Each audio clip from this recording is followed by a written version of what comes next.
Nha. Mình đây ấy. Lấy chung nhá. Okay, one more for example, right? Thử một lần nữa. Okay, thử một lần nữa.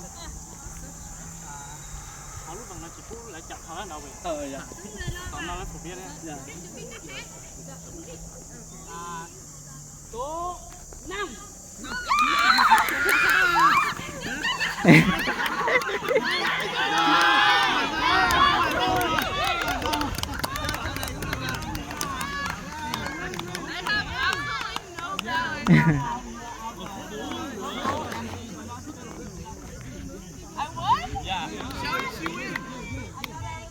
Oh, you get out of the circle? Yeah, you have to run out of the circle. Can you get out of the circle on that side? Yeah. Oh, so you Phải can? mà. Nhưng mà khi cần được chạy có thể chạy bất cứ chỗ nào, miễn là ra khỏi vòng thôi đúng không? Không nhất thiết phải lùi đâu. Chúng ta cần được cái chạy chúng ta cứ chạy ra hướng nào nếu mà sót ở cái vòng. Cái này đến đó là mình đợi chạy. Bây giờ chúng ta chơi phượt nhá. Cái kia một đệ nhất Chơi định phượt là à? Chơi phượt nhá. Okay. Play for real. Sự im. Số 1.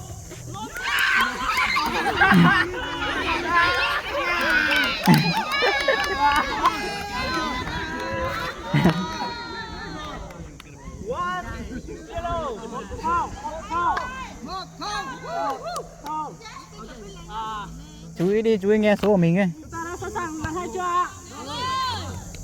Số 10. 10.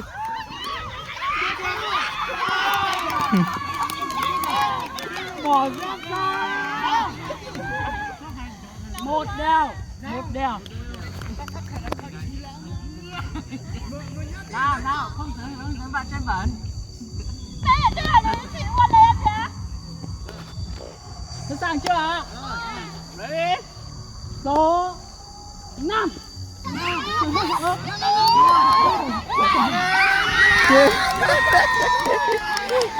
Ơi buồn cười. Nhưng mà thôi, chưa. Okay, 2, 1. Chuẩn bị nha. Rồi. Số 34. 2, 4.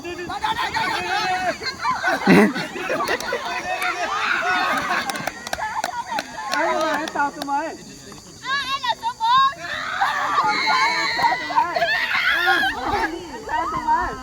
Số 3. Số 3 thế? Phải số 3 chẳng số 3 mới thế. À, Xe number thôi được xe number. Dạ. Chúng ta nhớ nhá, mình là số nào mình chỉ được phép chặn số đó. Thế nên mình phải nhớ mặt cái số của mình ấy. Ê, đừng đứng lộn nào. 1, 2, 3. sẵn sàng đi. Số 28. 2, 7, 8.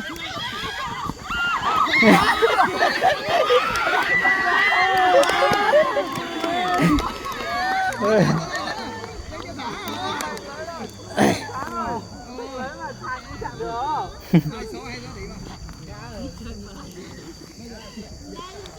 Bây giờ cái khó là để nhớ số hơn kìa. 32. 32. Bên này sáng một chút.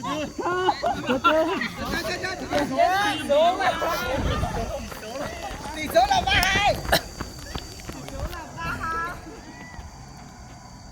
Sẵn sàng ạ. Số 9.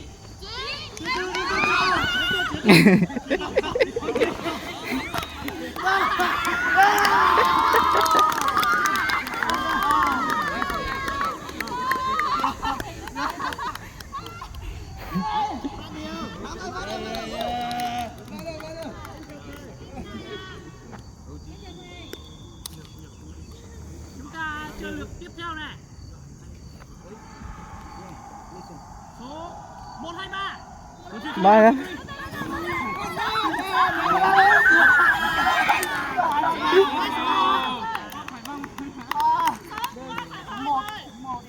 Đúng rồi, em chẳng này em lâu không? Tiếp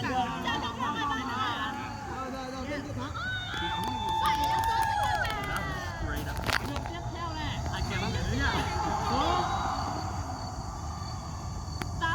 7 và số 5. Số 7 ơi.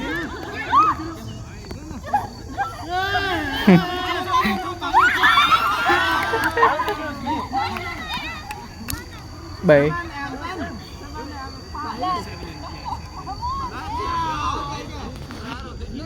That wasn't number 6.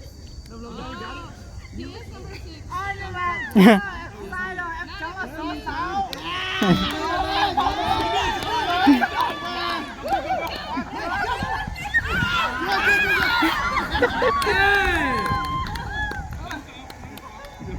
Bữa này khoe nhá, bữa nay em lấy được rồi nhưng mà tại vì em là số 6. Em phải 7.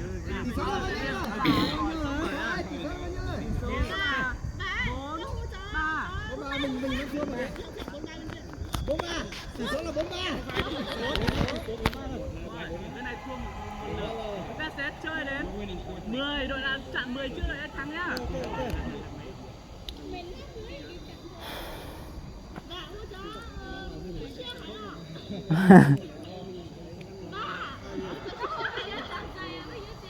Tiếp theo này số 3 và số 9.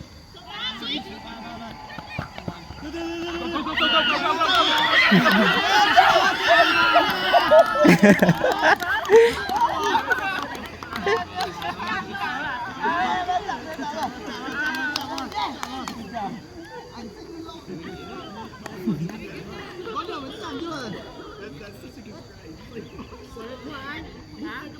Của này bọn em thua à? Không, Hoàng ạ. Thắng mà. Chạm đúng rồi. Đúng rồi, chạm đúng mà tại vì em không bằng nhau. 4 đều là tỷ số bằng nhau nhá. 4. Tiếp theo này. Số 379. Ô. Bắt của mình nhá. Bắt người của mình nhá.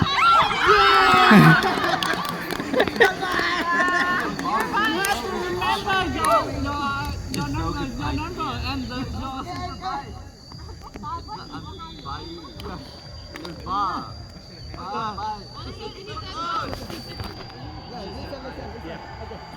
Okay, 3 more.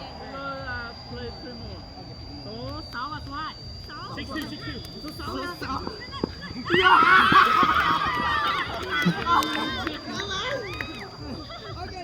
Bắt hả? Ok, 2 lần nữa. Tỷ số là 5 đều. Hả?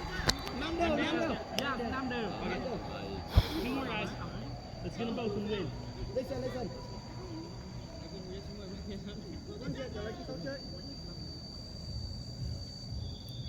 Số 7 và số 10. 70.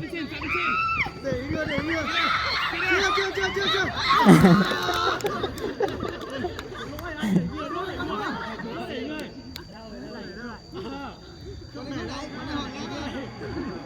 Không sao, tại vì đây là chạm mà. 6 năm bên này nhá. Được chưa? 6 Mình vẫn thua. tại vì anh kia chặn được bạn kia rồi. Tiếp theo này, lượt cuối cùng này. Lượt cuối nhá. Số 456.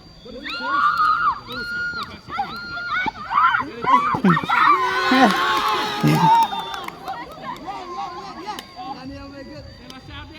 Sáu Sáu đều.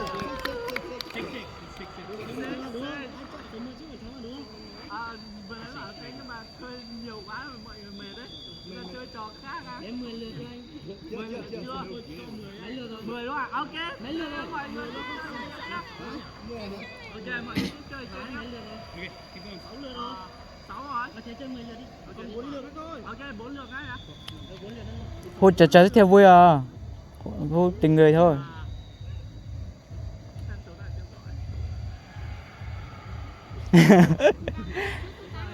Số 4 là số 8.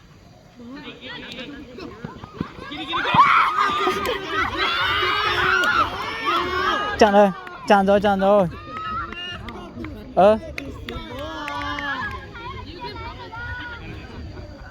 Không, bây giờ phải nhìn người họ cơ.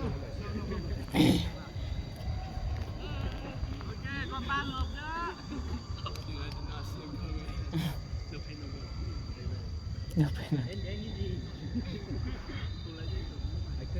Bà có hút số tao chứ mà. Sao mày nói chuyện mà? Papa. Không gặp cậu tôi đi luôn à bà ơi.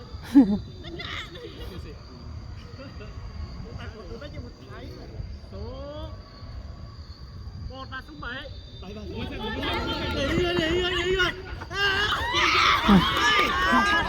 Ờ. You do not play like this. You have to take and run. Phản luật.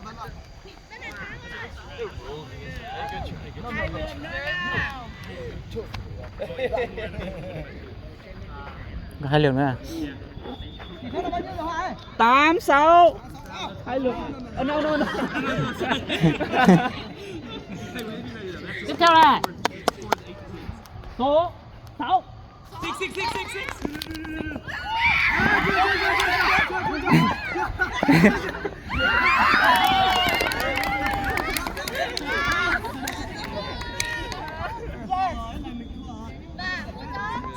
Thua là không chơi nữa đâu. Xin chào camera. Nước cuối cùng đây. The final. Bà cho tôi số 9 tí nào. Cho tôi số 9 này. Bà. Đúng rồi. Cho tôi số 9 này. Xin chào. Bà, yêu một hết 10 đi. Chuẩn bị đây. Super. Anh nhảy hồ nhá. 972.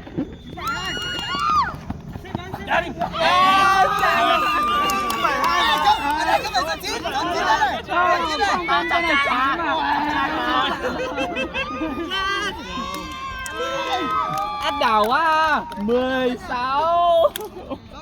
B thắng à? Ok. Giờ tiếp theo là đá bóng à. Ôi. Team 1 win. Team 1 win the first game.